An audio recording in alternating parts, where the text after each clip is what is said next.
No coração pulsante de Porto Alegre, onde o sol escaldante do Rio Grande do Sul banhava as ruas de paralelepípedos e o cheiro de churrasco misturava-se com a brisa do Guaíba, nascia uma lenda que o mundo ainda não sabia que precisava. Ronaldo de Assis Moreira, ou simplesmente Ronaldinho, como chamariam mais tarde, veio ao mundo numa casa humilde, num bairro onde o futebol não era só um esporte, mas a própria respiração da comunidade. As ruelas de terra batida da Vila Nova eram um palco improvisado, onde crianças descalças chutavam bolas remendadas sonhando com o Maracanã.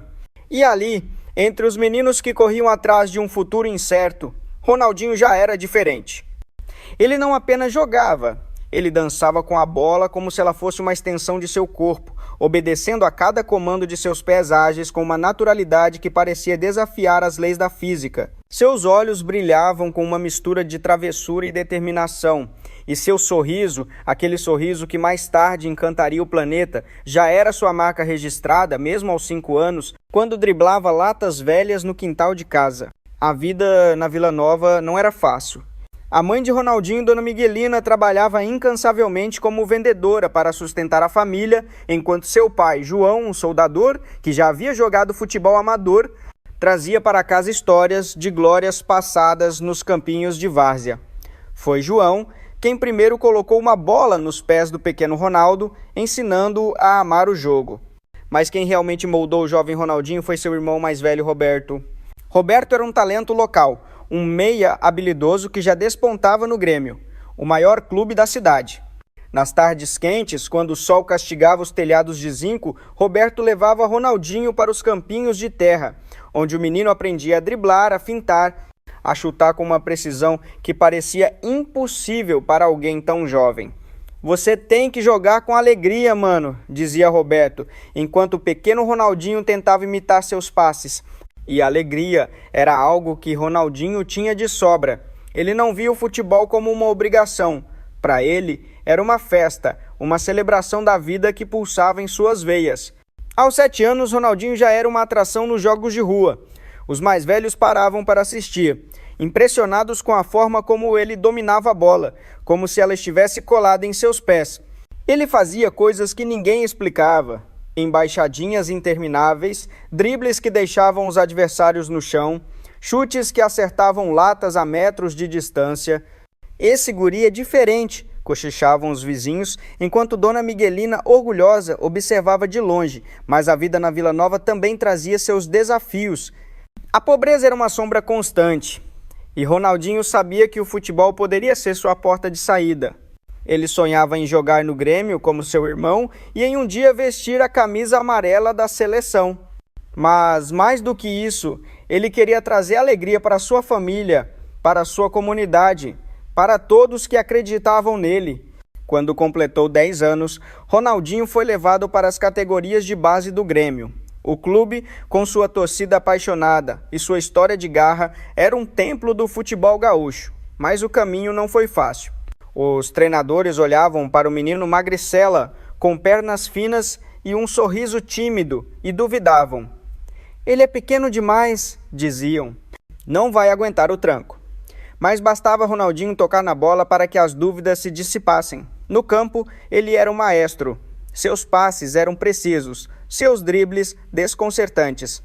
Ele jogava com uma liberdade que ninguém ensinava, como se o futebol fosse uma linguagem que só ele entendia. Aos 13 anos, numa partida de juvenis, Ronaldinho marcou todos os gols de uma goleada de 23-0. A notícia correu Porto Alegre como fogo. O menino da Vila Nova estava destinado a ser grande. Mas nem tudo eram flores. A pressão começou a crescer. Ronaldinho era jovem, mas já carregava o peso das expectativas. Os olheiros de clubes europeus começaram a aparecer, e com eles vieram as comparações. "Ele é o novo Pelé", diziam alguns. "Não, ele é melhor que Zico", retrucavam outros. Ronaldinho, no entanto, não se deixava levar pelas palavras. Ele continuava jogando como sempre, com paixão, com leveza, com um sorriso que desarmava até os mais céticos. Aos 15 anos, ele liderou a seleção brasileira sub-17 a um título mundial, marcando gols e dando assistências que fizeram o mundo inteiro falar de seu nome. Os jornais estampavam manchetes: "O menino de ouro de Porto Alegre". E pela primeira vez, Ronaldinho começou a perceber que seu talento poderia levá-lo muito além das ruas de terra da Vila Nova. Aos 18 anos, Ronaldinho assinou seu primeiro contrato profissional com o Grêmio. O Estádio Olímpico, com sua torcida fanática, tornou-se sua nova casa. Ele estreou no time principal com um gol de placa, um chute de fora da área que fez a arquibancada explodir. Mas o sucesso trouxe novos desafios. O futebol profissional era um mundo diferente, cheio de rivalidades, pressões e interesses. Ronaldinho, com seu jeito descontraído, nem sempre era compreendido. Alguns treinadores achavam que ele precisava ser mais sério, mais disciplinado. Futebol não é brincadeira, diziam. Mas para Ronaldinho era exatamente isso. Uma brincadeira, uma dança, uma forma de expressar quem ele era. E ele provava isso em campo, com jogadas que desafiavam a lógica, como o elástico que deixava os zagueiros tontos ou o chute sem olhar que encontrava o ângulo perfeito. Foi nesse momento que a Europa chamou. O Paris Saint-Germain, um clube francês em ascensão, fez uma proposta irrecusável. Ronaldinho, aos 21 anos, deixou Porto Alegre com uma mala cheia de sonhos e o coração apertado por deixar a família. Paris era um mundo novo, frio, sofisticado, distante das ruas quentes de Porto Alegre. No PSG, Ronaldinho encantava com seu futebol, mas também enfrentava dificuldades. A barreira da língua, a saudade de casa e a pressão de ser a estrela de um clube grande pesavam sobre seus ombros. Fora de campo, ele começou a frequentar festas, a viver a vida noturna que Paris oferecia. Os jornais franceses, que antes o elogiavam, agora o criticavam. Ronaldinho é talentoso, mas indisciplinado, escreviam. Um diamante bruto que precisa ser lapidado. A imagem de Ronaldinho começou a se transformar. Para alguns ele era um gênio incompreendido, para outros um jovem que estava desperdiçando seu potencial.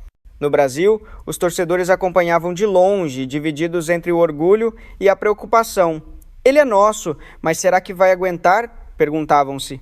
Ronaldinho, no entanto, não se abalava. Ele continuava jogando com a mesma alegria, mesmo quando as coisas não saíam como planejado. Em Paris, ele marcou gols memoráveis, como o chute de longa distância contra o Olympique de Marseille, que fez o estádio Parque des Princes tremer. Mas a sensação era de que algo estava faltando, de que o menino de ouro ainda não havia mostrado tudo o que podia. O ponto de virada veio quando Ronaldinho foi convocado para a seleção brasileira para um torneio internacional. O Brasil, com sua tradição de futebol-arte, estava sob pressão para recuperar a glória. Ronaldinho, apesar de seu talento, não era a primeira escolha do treinador. Alguns o viam como um jogador instável, mais showman do que líder. A mídia brasileira não perdoava. Ronaldinho precisa provar que é mais do que um drible bonito. Ele sabia que aquela era sua chance de calar os críticos, de mostrar ao mundo quem ele realmente era. Nos treinos, ele trabalhava em silêncio, aperfeiçoando seus chutes, seus passes, suas jogadas ensaiadas. Mas, acima de tudo, ele mantinha a alegria. Se eu parar de sorrir, não sou mais eu, dizia ele aos companheiros. O torneio começou e o Brasil enfrentava adversários difíceis. Ronaldinho, escalado como titular, sentiu o peso dos olhares. No jogo decisivo, contra uma seleção europeia conhecida por sua defesa impenetrável, ele estava apagado. O primeiro tempo terminou sem gols e os comentaristas já falavam em substituí-lo. Mas no segundo tempo, algo mudou. Ronaldinho pegou a bola no meio-campo, driblou dois marcadores com um elástico que parecia desafiar a gravidade e de fora da área soltou um chute que voou como uma flecha, acertando o ângulo do goleiro. O estádio ficou em silêncio por um instante, antes de explodir em aplausos. Era um gol que só ele poderia marcar, uma obra-prima que lembrava o mundo, porque o chamavam de menino de ouro. Naquele momento, Ronaldinho não apenas marcou um gol, ele reacendeu a chama do futebol brasileiro. Os torcedores, que assistiam de bares e praças no Brasil, gritaram seu nome. Em Porto Alegre, Dona Miguelina chorava de orgulho, enquanto Roberto, agora aposentado, sorria ao ver o irmão brilhar. O gol de Ronaldinho foi mais do que um lance, foi um lembrete de que o futebol em sua essência era alegria, era arte, era magia. E ele, com seu sorriso e sua genialidade, era a personificação disso. O torneio terminou com o Brasil levantando a taça e Ronaldinho foi eleito o melhor jogador. Mas, para ele, a vitória era maior do que um troféu. Era a certeza de que ele estava no caminho certo, de que sua jornada estava apenas começando. De volta a Paris, ele caminhava pelas ruas com um novo brilho nos olhos. Ele sabia que os desafios ainda viriam, que a Europa exigiria mais dele, que o mundo esperava por mais. Mas, acima de tudo, ele sabia quem era. O menino da Vila Nova, o irmão de Roberto, o filho de Dona Miguelina, o jogador que transformava o futebol em poesia. Enquanto o sol se punha sobre o Sena, Ronaldinho olhava para o horizonte, com a bola debaixo do braço, pronto para o próximo capítulo. Ele não sabia o que o futuro reservava, mas uma coisa era certa: onde quer que fosse, ele levaria sua alegria, seu drible, seu sorriso, porque Ronaldinho não jogava apenas para vencer, ele jogava para fazer o mundo sonhar, e naquele momento o mundo inteiro sonhava com ele. O Maracanã, esse colosso de concreto e paixão, pulsava sob o céu cinzento do Rio de Janeiro, como se soubesse que algo grandioso estava prestes a acontecer. O estádio, que já testemunhara tantas glórias e lágrimas do futebol brasileiro, parecia segurar a respiração. A seleção brasileira, outrora um símbolo de arte e domínio, atravessava uma crise profunda. Derrotas humilhantes, desentendimentos internos e uma torcida descrente haviam transformado o time em uma sombra do que já fora. Os jornais estampavam manchetes cruéis. O Brasil perdeu sua alma. Nas ruas dos bares de Copacabana, as favelas do Vidigal, o povo clamava por um milagre, por alguém que pudesse reacender a chama do futebol que corria no sangue de cada brasileiro. E em meio a esse caos, um nome improvável ressurgia das cinzas de um passado glorioso: Ronaldinho Gaúcho. Aos 33 anos, Ronaldinho não era mais o menino prodígio de Porto Alegre. Os anos na Europa, com seus altos e baixos, haviam deixado marcas. Depois de brilhar no Barcelona, onde conquistou o mundo com dribles impossíveis e um sorriso que desarmava até os adversários, sua carreira entrou em declínio. Lesões, noites longas de festa e críticas por sua suposta falta de disciplina mancharam sua imagem. Ele voltou ao Brasil para jogar no Flamengo e no Atlético Mineiro, mas para muitos era apenas uma sombra do craque que outrora encantara o Camp Nou. Ronaldinho acabou, diziam os comentaristas esportivos com um tom de desapontamento. Ele teve seu momento, mas agora é passado. E assim, aos poucos, o mundo do futebol parecia esquecê-lo. Ronaldinho, no entanto, não vivia mais sob os holofotes. Ele se instalara numa casa modesta em Santa Teresa, bairro boêmio do Rio, onde as ladeiras estreitas e as vistas para a Baía de Guanabara pareciam oferecer um refúgio. Lá, ele passava os dias jogando peladas com crianças nas praças, ensinando-lhes truques que só ele dominava. Seu sorriso ainda era o mesmo, mas havia algo de melancólico em seus olhos, como se ele carregasse o peso de promessas não cumpridas. Ele não falava sobre o passado, sobre os troféus ou as noites de glória. Preferia a simplicidade.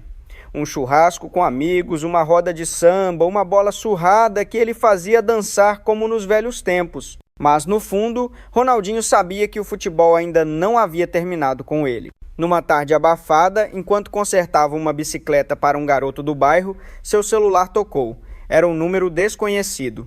"Ronaldinho, aqui é o Tite, técnico da seleção", disse a voz do outro lado.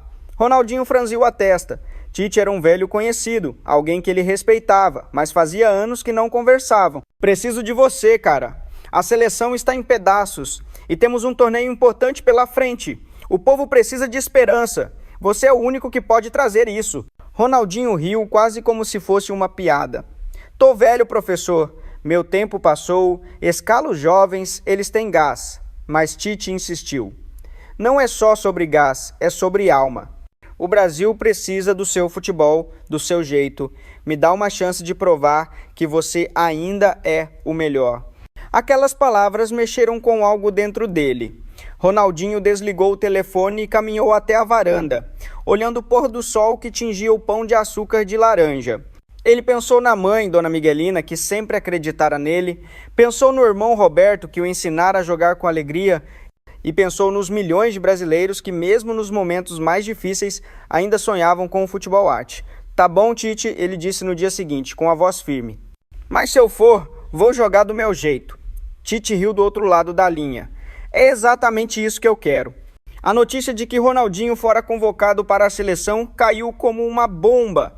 As redes sociais explodiram com opiniões divididas. Alguns torcedores vibraram, nostálgicos. O gaúcho vai mostrar que ainda é rei. Outros, mais céticos, debochavam. Convocar um aposentado? Isso é desespero. No centro de treinamento da CBF, em Teresópolis, a recepção não foi muito diferente. Os jogadores mais jovens, estrelas em ascensão, olhavam para Ronaldinho com uma mistura de curiosidade e desconfiança. Ele chegou com um boné virado para trás, uma mochila surrada e aquele sorriso inconfundível. Mas seu físico já não era o mesmo. Ele está fora de forma, cochichou um atacante ao colega. Nos primeiros treinos, Ronaldinho parecia deslocado. Seus passes saíam tortos, seus chutes sem força. Um jornalista presente escreveu: Ronaldinho é uma relíquia, mas relíquias pertencem a museus. Mas Ronaldinho não estava ali para provar nada a ninguém. Ele treinava em silêncio, longe dos holofotes, enquanto os outros jogadores disputavam a atenção da imprensa. À noite, no alojamento, ele pegava uma bola e ia para o campo vazio, sob a luz fraca dos refletores. Lá, ele praticava seus elásticos, suas pedaladas, seus chutes de curva. Ele não queria ser o Ronaldinho de 10 anos atrás. Queria ser algo novo, algo que o Brasil ainda não vira. E aos poucos, sua confiança voltava. Durante um coletivo, ele deu um passe de calcanhar, que deixou o goleiro adversário no chão. Os jovens, que antes riam, agora observavam em silêncio. Até Tite, conhecido por sua seriedade, não conseguiu segurar um sorriso. Esse é o gaúcho que eu conheço, murmurou. O torneio começou e o Brasil enfrentava uma pressão enorme. A estreia foi contra a Argentina, arquirrival que vinha embalada por uma geração de ouro. Ronaldinho começou no banco, uma decisão que gerou protestos nas redes sociais. Cadê o gaúcho? Perguntavam os torcedores. O jogo foi duro, com o Brasil sofrendo para criar chances. No intervalo, com o placar em 0-0, Tite olhou para Ronaldinho. Tá na hora, cara. Mostra quem você é. Ronaldinho tirou o colete, alongou-se rapidamente e entrou em campo sob aplausos tímidos. Ele não era mais o jovem veloz de outrora, mas sua visão de jogo era algo de outro mundo. Aos 70 minutos, ele pegou a bola no círculo central, driblou 2 marcadores com um movimento sutil de quadril e lançou um passe perfeito para o atacante, que marcou o gol da vitória. O Maracanã, que assistia ao jogo em telões, explodiu em gritos. Ronaldinho apenas sorriu, apontando para a torcida como se dissesse: calma, isso é só o começo. As partidas seguintes mostraram que Ronaldinho não estava ali por acaso. Contra a França, ele marcou um gol de falta que desafiou as leis da física, com a bola fazendo uma curva impossível antes de morrer no ângulo. Contra a Alemanha, ele deu uma assistência de letra que deixou o estádio de boca aberta. A cada jogo, ele parecia mais leve, mais solto, como se o peso dos últimos anos estivesse se dissipando. A torcida, que antes duvidava, agora cantava seu nome em uníssono. Olê, olê, olê, gaúcho, gaúcho, ecoava pelas arquibancadas. E Ronaldinho, fiel a si mesmo, respondia com jogadas que eram puro carnaval, dribles que faziam os adversários tropeçarem, passes que pareciam poesia, chutes que eram música. A final do torneio era contra a Espanha, uma equipe que dominava o futebol mundial com seu toque de bola preciso. O Brasil começou mal, tomando um gol logo aos 10 minutos.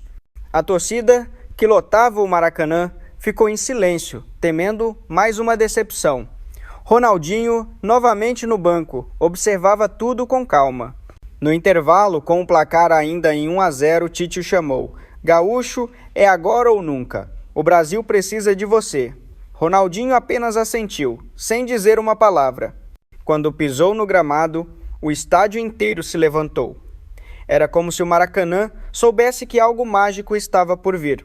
Aos 60 minutos, Ronaldinho mudou o jogo. Ele pegou a bola na intermediária, driblou 3 defensores com uma sequência de elásticos e pedaladas que lembravam seus dias de juventude, e deu um passe milimétrico para o empate. O Maracanã explodiu e até os narradores perderam a voz, mas Ronaldinho não parou por aí. Aos 85 minutos, com o jogo empatado, o Brasil ganhou uma falta na entrada da área. A torcida segurou a respiração. Ronaldinho posicionou a bola, olhou para o goleiro e, com uma tranquilidade quase sobrenatural, bateu a falta. A bola fez uma curva perfeita, passando por cima da barreira e caindo no canto oposto, fora do alcance do goleiro. Gol. O Maracanã veio abaixo. Homens choravam, mulheres gritavam, crianças pulavam. Era mais do que um gol, era a ressurreição de um ídolo. Quando o apito final soou, com o Brasil campeão, Ronaldinho foi carregado nos ombros pelos companheiros. A torcida invadiu o campo cantando seu nome como se ele fosse um deus. Tite, com lágrimas nos olhos, abraçou. "Você é o coração do Brasil, gaúcho." Na entrevista pós-jogo, um repórter perguntou como ele conseguira voltar ao topo. Ronaldinho, com seu sorriso eterno, respondeu: "Eu nunca parei de ser quem sou. O futebol é minha casa e eu só voltei para ela." Dias depois, a CBF emitiu um comunicado oficial, pedindo desculpas por duvidar de Ronaldinho e reconhecendo sua importância para o futebol brasileiro. Ele recebeu uma homenagem no Maracanã, onde crianças da favela seguravam cartazes com a frase: "Obrigado, gaúcho." Enquanto caminhava para fora do estádio sob um céu estrelado, Ronaldinho olhou para as arquibancadas vazias. Ele sabia que sua jornada não era sobre troféus ou manchetes. Era sobre reacender a paixão de um povo, sobre mostrar que o futebol, em sua essência, era alegria. Ele deixou o Maracanã com a mesma leveza com que entrara, a bola debaixo do braço, o sorriso no rosto, pronto para jogar a próxima pelada na Praça de Santa Teresa. Porque Ronaldinho Gaúcho não era apenas um jogador. Ele era o Brasil, com toda a sua magia, sua luta e sua esperança.